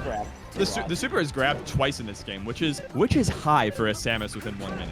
Definitely, but not high for if you're super. Yeah, maybe. I don't know enough about Super to know. Oh my God, what happened there? Oh. Yeah, it's a bloodbath. It's a bloodbath. So, after much speculation, we can now conclude, at least partly, that Yoshi's not what this team needs. Ooh. Oh, I was about to say, I haven't seen Super do any down smashes, and I feel like that's kind of low-key what you gotta be. We need some cheese. He goes for another one. Doesn't land, but they're at least bringing it back to a position where they have some options in this game. They don't need to, as the kids say, FF. Ooh. Okay. Oh, nice response. Nice response. Very nice. All right, they got to fight out of the corner. Aklo commits, but even when Fox commits the up smash, it's like, oh, he doesn't get punished for it. Another down and I don't smash. think, yeah. At least in that little spot when he was in the middle. Oh my God. Okay, he's going for the utmost. Oh my God. I love it. My be still, my beating heart. But yeah, This is the same strategy Aklo had on Battlefield. You go to the top platform and you wait for the opportunity. I've been seeing a lot of just waiting for whiffed moves or big startup moves from Samus. Oh my God, J-Flex living there is huge. That means that they've still got all hands on deck. Yeah, but this is Aklo off stage. Oh, somehow. You've got to be able to they have to kill Aklo here.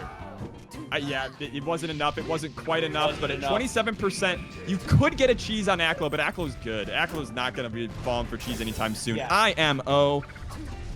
And Fox's grandpa will just wait and wait and wait until the opportunity Yeah, arises. and Sheik from the edge. The fair is nice. It can sometimes get you the poke you're looking for, but you just do this like 4 more times and then it's dead, right? Oh, kinky. Okay. Okay, slow down. Takes the stock, yeah. Yep. I mean, Swooper needed that, but I'm not sure how much good it's gonna do him. Stuffed needles. It's pretty rough at this point. It's a little bit just waiting for death. Yeah, that's it. That's our set. That's our losers finals. Now Aklo we and are Foxy in Grandpa 3-0. We talked about it going into this set that based on what we watched from the Swooper and J-Flex in the previous set against Kemen and Panos, was they're extremely vulnerable to this kind of team. And if the punishes were a little bit better, it could have been a 3-0. And that's exactly what we saw. The punishes were better. The kills were better. They even survived a little bit better. But I said that was kind of comparable with J-Flex and in the previous with Kem and the previous set. But it wasn't enough. I liked the Yoshi's gamble at the end. It was kind of about as close as game 1 on Battlefield, where it was just the 2 stocks left. But in the end, they got outplayed. A consistent thing that we've seen with Aklo is his ability to snipe kills, like out of nowhere, seemingly, and just take stocks on a dime. We saw them when he spiking Kem, when he would disrupt Samus's everything essentially, just like running up smash on a charge shot. He has the ability to go in and make a play in the blink of an eye. I think the tier list in doubles is different. The way compositions work, there's so much variety, so many combinations, but I am starting to get a little fox pilled to this. I'm behind the train. I realize that this is very like standard contemporary doubles thought, but I'm starting to see it. I'm like, you might kind of need a fox on your team to really make it in this goddamn world. At least when people are really doing well. There are like exceptions, but I think in general, if I zoom out at the totality of the doubles meta, it's starting to trend that way in a big way. Most likely. Yeah. I think it's very. I think generally speaking, we can all agree that there is no better. Yeah, I guess the alternative is if you're Armada and Android and you kill Fox by doing mind-blowing ridiculous volleys, then sure. Then sure. You don't need Fox, but you have to work. You have to have so much more prep and have to work so hard. And people don't usually dedicate that kind of time to doubles. Even dedicated doubles teams, might not have that kind of time, or they don't have like the just pure chops to make it when you get to the late bracket. Right. So Fox makes up for teams like a dearth in any team's ability, Fox I think is the salve for at times. Like you can make up for a lot of deficiencies just with a fast, powerful character. Yeah, I think it's even less that, although that is true. I think it's more the punish side of the equation. Sure. That Fox just has punish options and and can play so safe and hit so hard. And I can't think off of the top of my head characters that as simply as he can have kills off the top. In doubles, it's very easy to rack up percentage, but it isn't always necessarily that much easier compared to singles to kill. With Fox on your team, it is, and you can and that just yeah. I'm a doomer. It's a doggy dog world, as Armtoast is saying in the chat. Right. So tempo run what run. Yeah, that's run. I took speech therapy in elementary school, and I was built for this moment. That was a long time ago. One Wyatt. Yeah, Tempo and one Wyatt versus Aklo and Foxy Grandpa. Foxy Grandpa. You know it. It was my the method. I don't have a speech impediment. Although I do find kids who have can't say their R's adorable. Oh, it was very cute until 5th grade, and then it was like this kid needs to get his shit together. So. And the bullies were like, "Is that a speech impediment?" I didn't get bullied that I can remember. Well, which is an ominous thing to say. That's why. So Tempo and Run Riot. Who did they play again? I think Tempo was Sheik, right? Yeah, Run Riot's Fox. Okay. I hear Run Riot also plays Pikachu, but I doubt so strongly that we're going to see that in this lineup. I think he's only playing Fox. So this is also a revenge set because we watched. Yeah, this was our winners. We've just reset from the beginning of our block. We're in a time loop. It's Groundhog Day, and until me and Jake learn to be better people, and I learn to be less toxic on net play. Wait for that. Yeah. If Chad, if you can help us learn to become better people, then we can escape this Groundhog Day loop and finish the tournament. But other than that, it's going to be Tempo and Run Riot versus Aklo and Foxy Grandpa until the end of time. I don't really know what to expect. I guess I like going with Tempo, Run Riot. Won the last one, so I'd expect them to be favorites in this one. I think so. Yeah, I think it's fair. But Foxy, beautiful logic. Foxy Grandpa looking hella nice in that last set, really, really good, 3-0 good.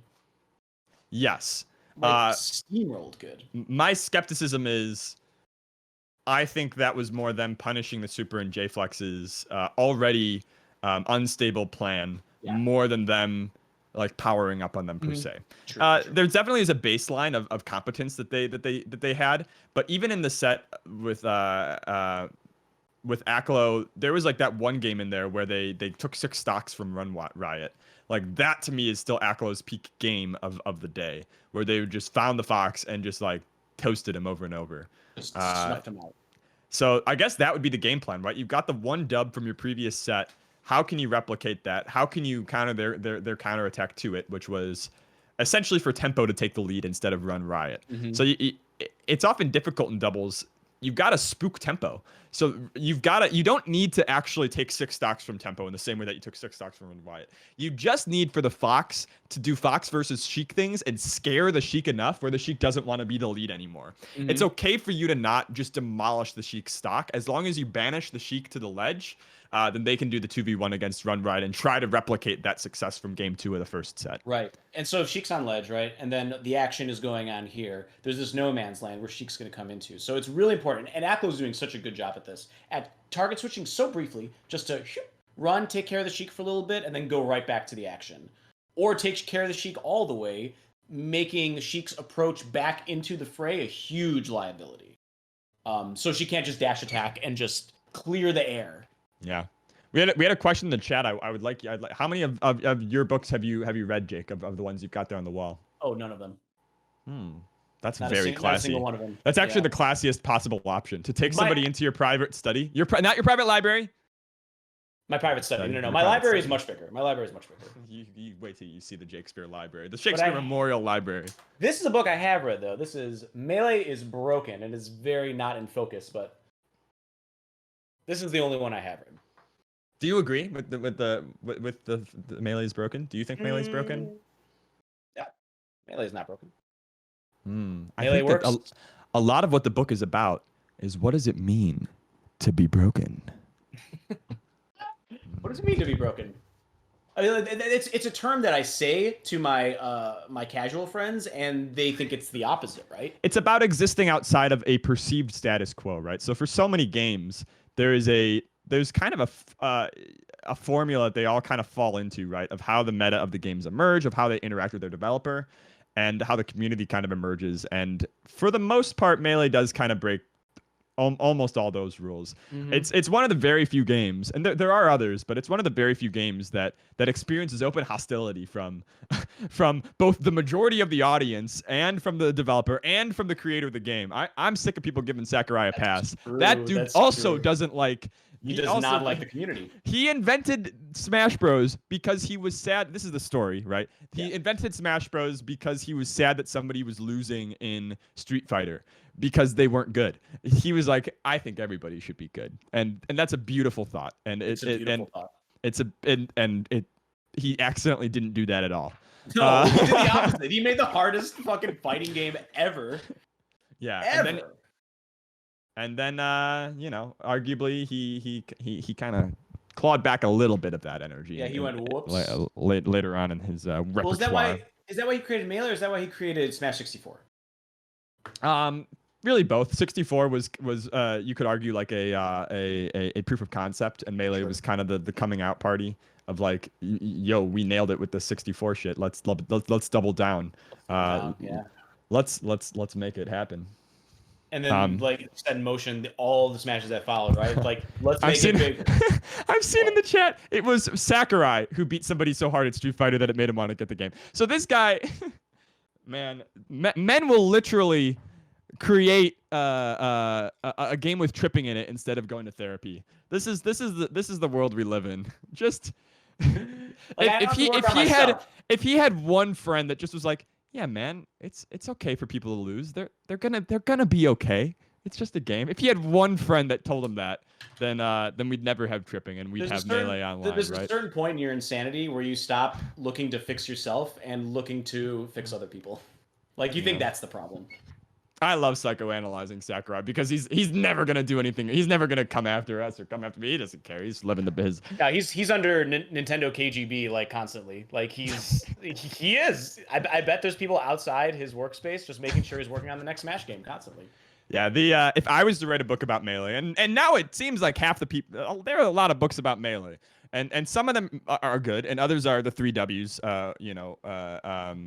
Of Smash, which you know, I don't want to shout it out, but go ahead and Google it if you want to see what the 3 Ws is. My book about Smash would be The Gods Need Therapy, and I'm willing to include Sakurai as a Melee god. Why not? Absolutely. Why can't he be kind of the head of the pantheon there? I mean, he is our genius. You know, he's just moved on.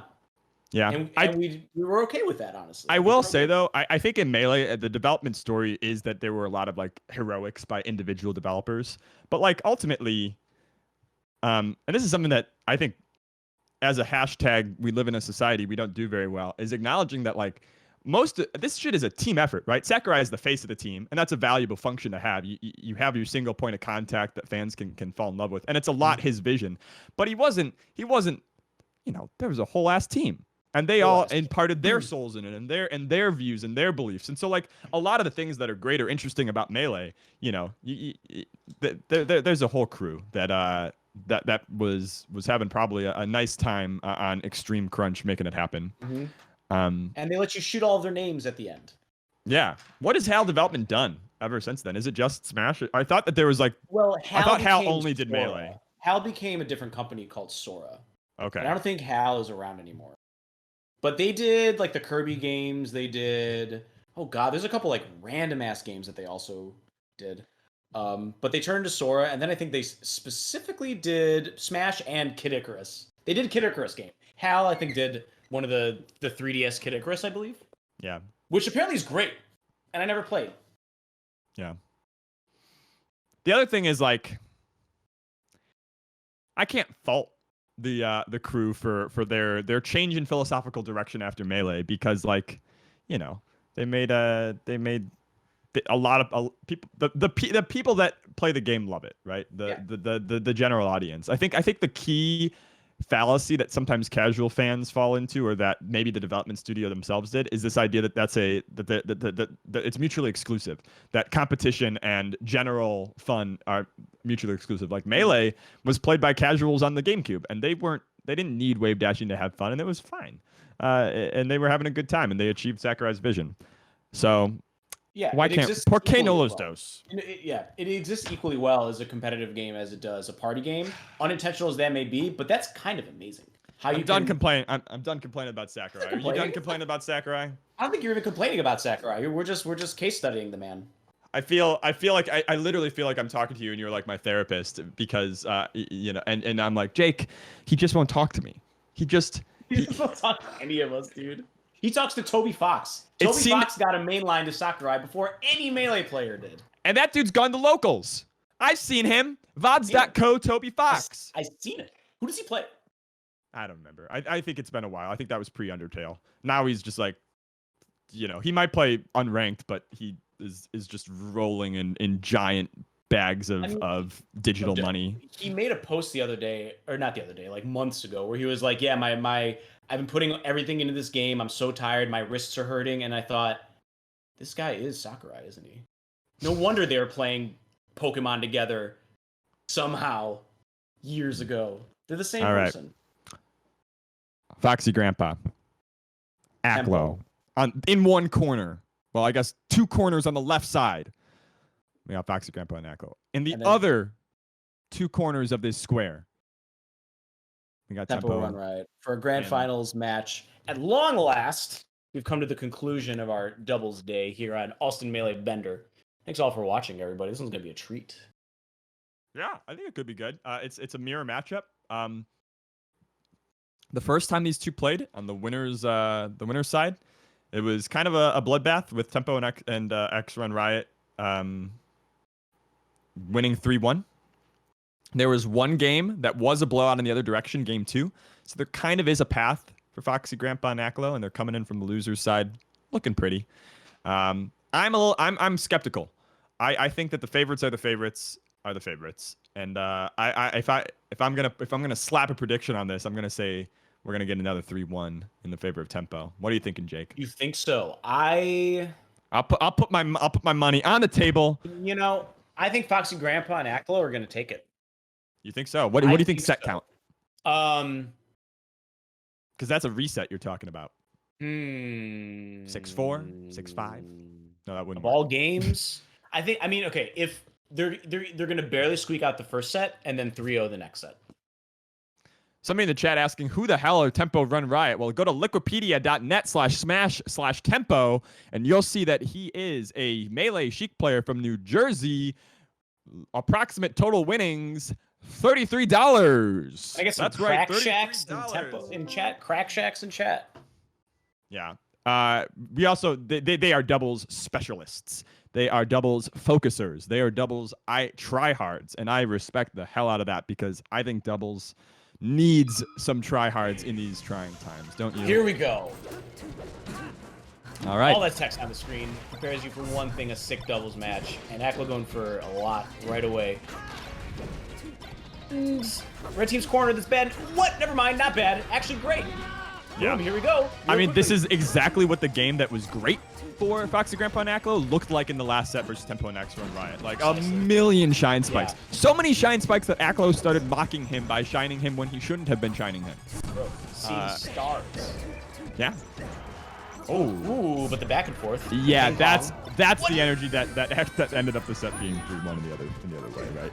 Yeah. Is that Tempo and Run Riot are probably the best jugglers and like volleyball, right, players that we've seen. Not Melee volleyball, but they are good at volleyballing Fox as the ball that we've seen in this bracket. Yep. Good comboing, like weak bear, strong bear. Why did we have to smash? Ooh. Okay, Aklo target switching. Okay, not sure if I agree with that entirely, but they're up. Why did we have to invent another game mode that stole the volleyball term from doubles? Doubles just that gets the short end of the stick every time. It's called ping pong now. Is it really? No. When two doubles players are knocking someone else around, yeah. Okay, I'll do that. Eyeball's sick though. All right, they're looking for a ping pong with his grab in the air. Nope, Hey. just a Not that bad. They weren't going for it. Yeah, now red team with a slight lead. Oh, just the two foxes going at it. And this is the problem: is I think if Aklo is left alone with Run Riot, I think that's a bad look for the blue team.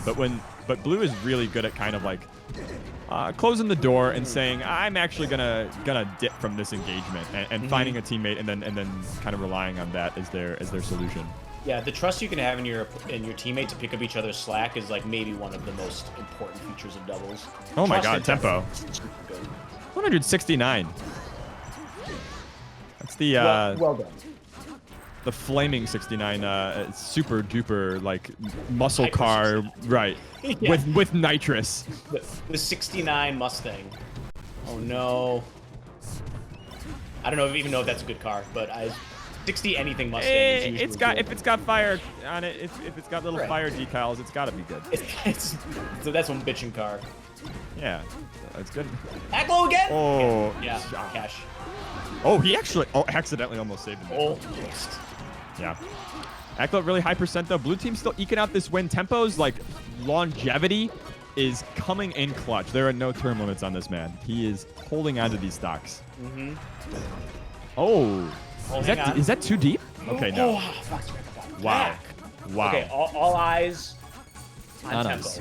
Yeah, all eyes on me. All eyes on tempo right All now. eyes on us. Can they? Well, there's some stuff going on. Yes.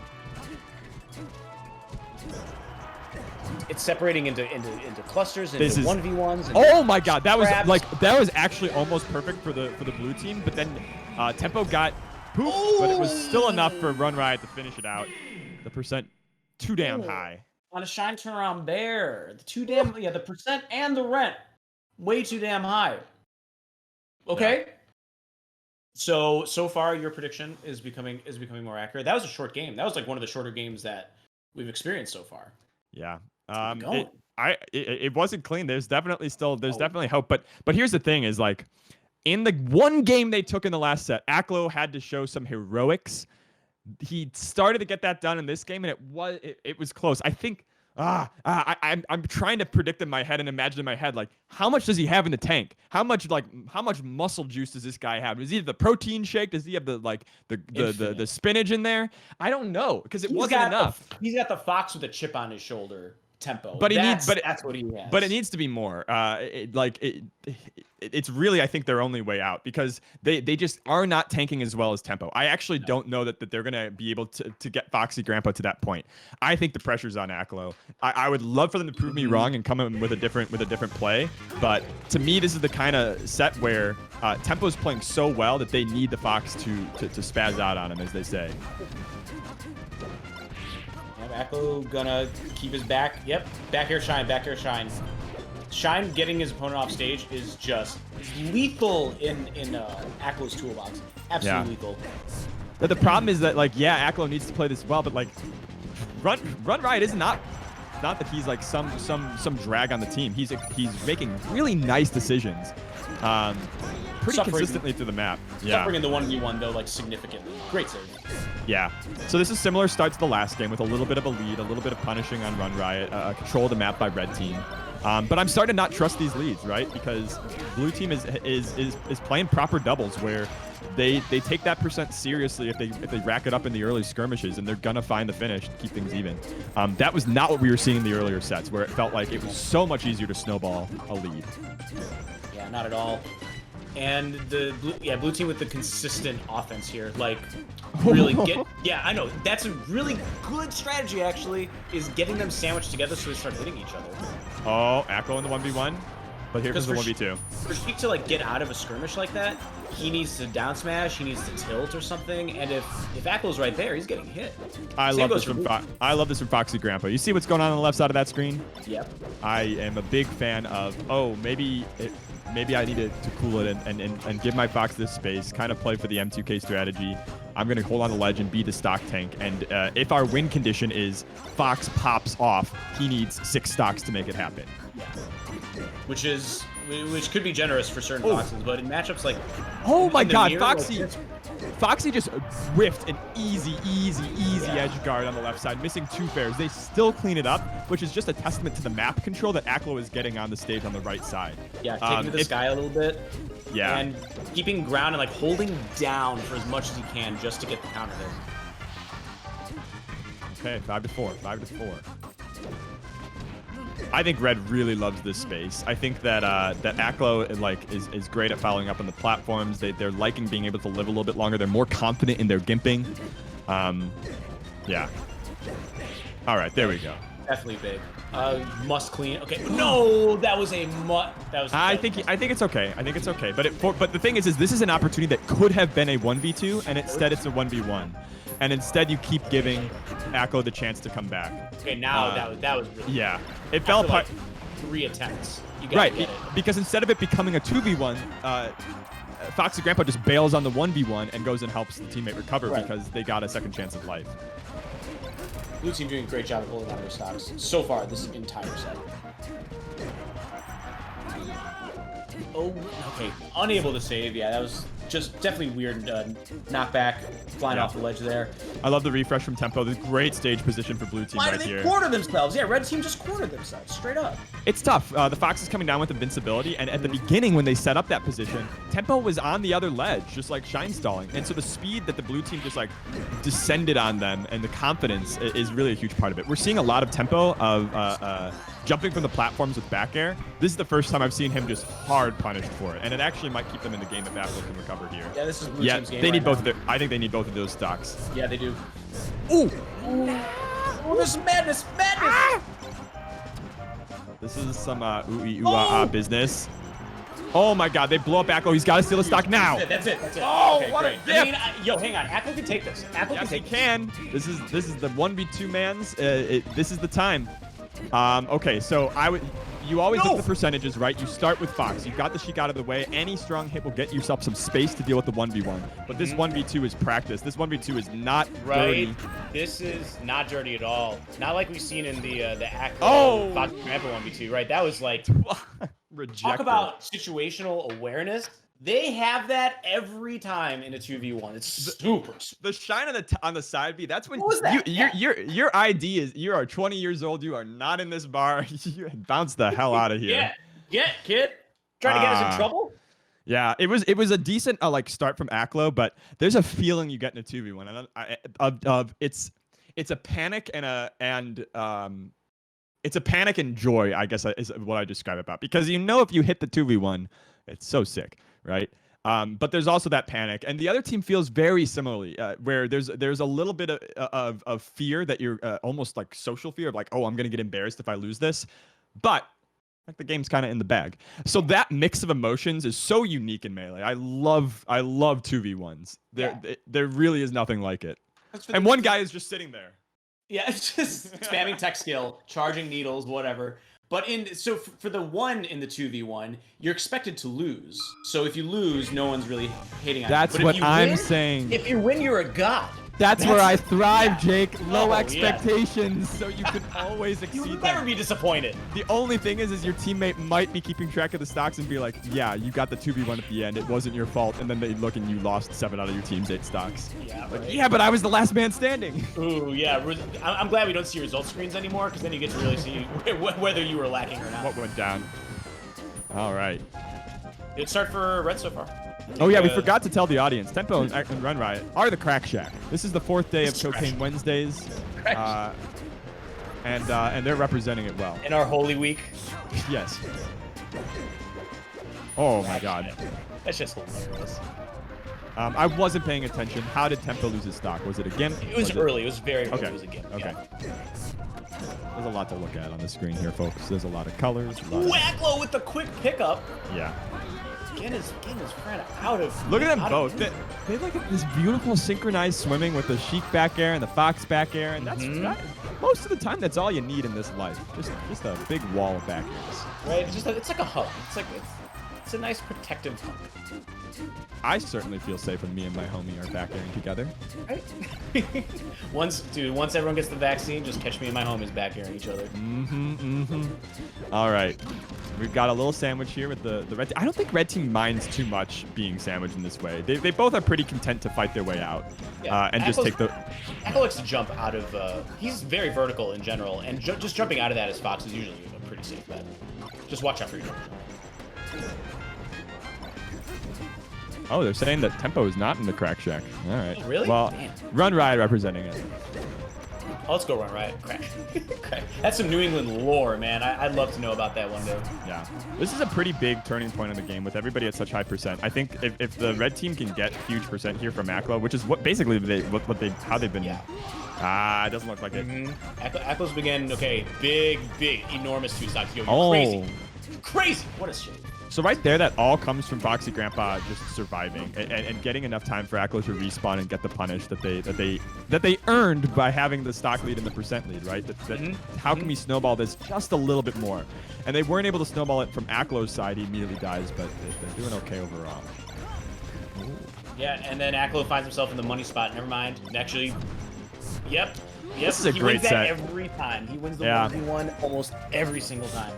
Yeah, this stage is really nice for Foxy and Aklo's game plan of hey, maybe sometimes we're just better than them. Dead ass.